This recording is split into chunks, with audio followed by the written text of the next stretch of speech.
যখন কোনো বান্দা সূরা ফাতিহার একটা করে আয়াত বলে আলহামদুলিল্লাহি রাব্বিল আলামিন, সঙ্গে সঙ্গে আল্লাহ জবাব দিয়ে বলেন হামিদানি আবদি, বান্দা তুই আমার প্রশংসা করলি।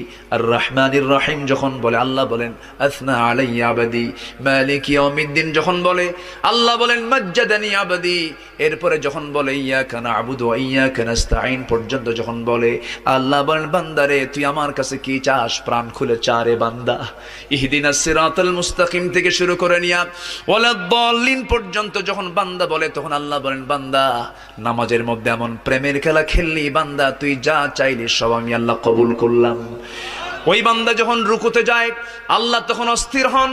ওই বান্দা যখন সিজদায় যাওয়ার জন্য প্রস্তুতি নাই, সমস্ত ফেরেশতাকে ডাক দিয়ে বলেন ও ফেরেশতারা, এই বান্দাগুলো আমাকে দেখলো না, রাসূলকে দেখলো না, কোরআনকে দেখে হাদিসকে বিশ্বাস করে আমাকে খুশি করার জন্য তার সবচেয়ে সম্মানজনক